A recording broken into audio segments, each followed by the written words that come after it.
Alright, you YouTubers, welcome back to my channel. In today's episode, I want to talk about spiders. And when I say I have a lot of spiders in my reptile room, I'm not talking tarantulas, even though I do have a tarantula that lives in my bedroom. But today I want to talk about the ball python morph, the spider. So first I want to give you a little history of the spider ball python morph. And it all started in the early 90s when ball pythons were really cheap, and then the albino came out and it was selling for big bucks. Right on the heels of the albino, the pied came out and it was selling for big bucks. And almost at the same time, just right after that, the spider came out, and Kevin McCurley from Nerd had the spider, and almost at the same time Brian Barczyk from BHB had the pinstripe, and it was really the first two co-dominant genes in ball pythons that were selling for big bucks. I mean big bucks. They were selling for $25,000 a snake, and you could actually breed your spider to a normal. Half the babies would come out spider, and you could literally sell a handful of spiders. Like 10 spiders were selling for $250,000, and people were standing in line to buy your spiders. It was insane, and that was back in the days when you could make an incredible amount of money with ball pythons. Okay, so let me introduce you to a spider ball python. I just happen to have one here, and this girl actually has another gene in her, kind of mixed a little bit, but you really can't tell. She's got this is a spider jungle woma female, and the jungle woma kind of intensifies the color a little bit and reduces the pattern on the back, but it's almost exactly like a typical spider. You see the white coming up on the sides is really typical of a spider, and the kind of I guess you'd call it a spider pattern coming down the back. And I've had this girl actually bred last year, and she laid some eggs and didn't really hatch out any spiders at all. We did get some interesting babies. I thought one was possibly a jungle woma, but she has the year off this year because she hasn't really been breeding. And I have quite a few spider combos that mix this gene with other genes, and let me show you those combinations. Okay, so the thing about the spider is it mixes really well with other genes, and I want to show you what happens when you mix a spider with a pastel desert ghost. So here's what that snake looks like. This is a pastel desert ghost spider, and what it does is it really breaks up the pattern and gives it the spider pattern. And it's just an incredible, one of my most beautiful snakes, I'd say, in my whole collection. And I'm actually breeding this girl this year, and hopefully I can make some more pastel spider desert ghosts. It would be pretty amazing. Alright, so let's go back to the spider, and I want to show you what happens when you mix a spider with a pied.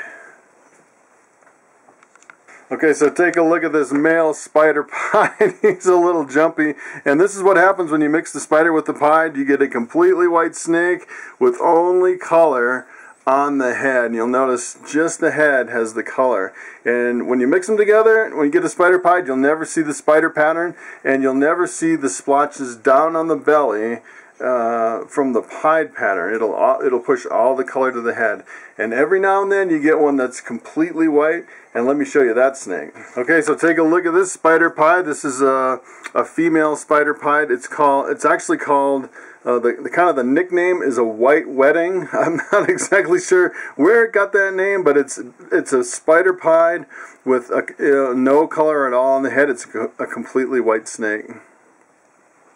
Alright, now I want to show you one of the most impressive combinations that I have seen with the spider, and that is if you mix the spider with a pastel. And if you mix them together, you get a pastel spider, which is called a bumblebee. And let me show you that snake. So take a look at this female bumblebee. She is really crazy looking snake.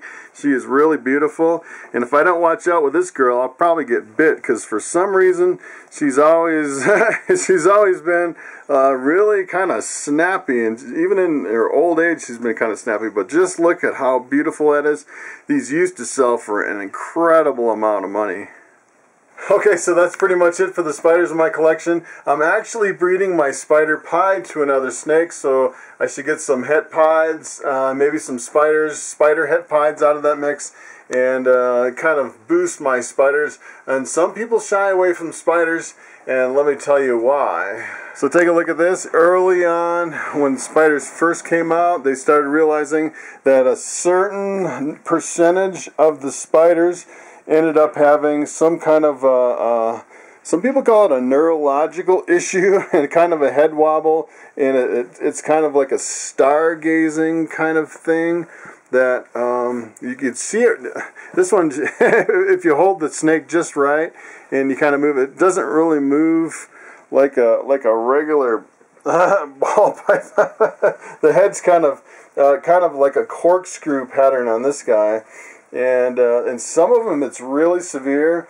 I've seen some head wobble that, especially like in champagnes, where the snake is so dizzy, it'll actually start crawling on its back. I walked into a pet store once. I saw a champagne that was literally crawling upside down in the enclosure. It was pretty amazing. But I would say this is probably one of the most intense wobble or stargaze that I've seen as far as in my collection. And luckily all my other spiders don't have the head wobble. As far as the head wobble and the stargazing, it's pretty much unpredictable. You can have a snake that has the head wobble and the offspring. I'd say you're taking it's like a roll of the dice. You're taking a chance, and you're not sure, even if the parent had a head wobble, if it's going to be passed down from generation to generation. And so far, I've been pretty lucky as far as getting breeders that don't have too bad of a head wobble. That one's, I would say, my most severe, but it's not like some that I've seen. So speaking of that head wobble in spider ball pythons, let me tell you about, there's one case where if you mix it with a certain gene, it masks the head wobble and you won't see it at all, which is pretty incredible. And it's only, as far as I know, it's only with the blackhead gene. And you mix the blackhead with the spider and you can hardly even tell the blackhead is in there because it's such a subtle gene, but it completely masks the head wobble. And I'm starting to wonder if some of my other combinations, like my pastel desert ghost spider, if the desert ghost kind of masks it as well, because I don't see any wobble at all. And even in this jungle woma spider, I don't see it at all. So I'm not sure about those cases, but I know for sure that the blackhead masks it. And the interesting thing about the blackhead is it's allelic to the spider gene. And if you guys don't know what allelic is, let me try to explain it real quick. So for example, take a look at this bamboo. I have a bamboo male here, and this guy's really in a deep shed, really super blue. He didn't eat this last feeding, and and the colors are really super faded on this bamboo. Take a look at how faded out it is. It's still really an impressive snake. So if you take the bamboo, you cross it with another bamboo, a certain percentage of the babies will end up with 2 copies of the genes, and they'll be super bamboos, and it'll be an all-white snake. And if you take that super bamboo and you breed it to like a normal, all the babies will come out with 1 copy of the gene, and they'll all be bamboos. And it's the same with a lesser. Let me see. Let me take a look. I have a lesser here somewhere in my collection. Oh, let's see. Here, you can kind of search with me. Here we go. So take a look at this lesser. This is one of the lesser hatchlings that I hatched out this year.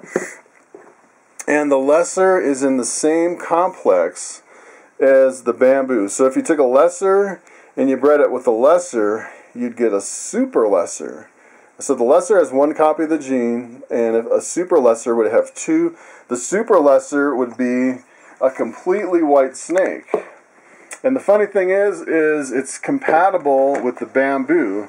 So if you mix a lesser with the bamboo, you get a bamboo lesser, and the bamboo lesser is, they call it allelic. And it's coming full circle. We're coming back to the allelic ball python. So this is a bamboo lesser, and it acts like a super. So if I bred this to a normal, all the babies would be either bamboos or lessers, and you'd get no normals. And it's the same thing with the blackhead. So if you took the blackhead and you mix it with a spider, it's allelic, meaning if you took that blackhead spider and you crossed it to a normal, half the babies would be spider, and half the babies would be blackhead. Okay, since we're talking about allelic traits and supers, let's talk about the super spider. And there's been a lot of debate over whether one actually exists, and there's a lot of people that have actually bred spider to spider and said for some reason they never get the super spider, 2 copies of the gene. And we know there's 2 places on that allele in the genetics where we can have 1 copy of the blackhead and 1 copy of the spider, but for some reason they're not sure why, but they've never seen a super spider. And some people said that they've actually bred a spider to spider, and they've actually had snakes that develop in the egg to a certain point, and they die in the egg right before they hatch, and they think those snakes, that they're white snakes, and they think those snakes could be super spiders.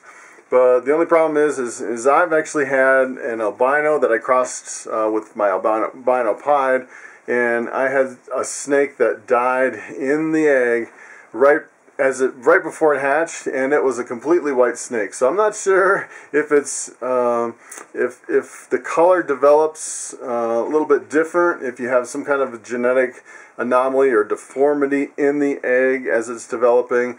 In the case of my albinos, there's no way I could have got a white snake from that combination, and I still had a white snake that died in the egg. Okay, so that was pretty much 30 years ago that the spider morph just kind of stimulated the ball python craze, and the prices are based on supply and demand, and now the price for spiders has plummeted, and you can pick up a spider, pick up a spider hatchling for less than $100. But you mix it in with some of these other genes, and it's pretty incredible, especially with my pastel desert ghost spider. It's an incredible combo, and I'm still working with the gene, and I know a lot of people shy away from it because of the head wobble, but I think it's really essential in collections just to keep it going, especially with some of these combos with the pastel, and you get the bumblebees, and you start adding genes on top of that bumblebee, and I've seen some really pretty amazing spider combinations. Alright, that wraps up my discussion of the spider ball python morph. And if you're thinking about adding one to your collection, I would highly recommend it. It looks really good in a lot of combos, and it's a very valuable addition to my collection. And I'm sure in the upcoming shows you'll see some spiders for sale in my display cases. So thanks for watching, and I will see you next time.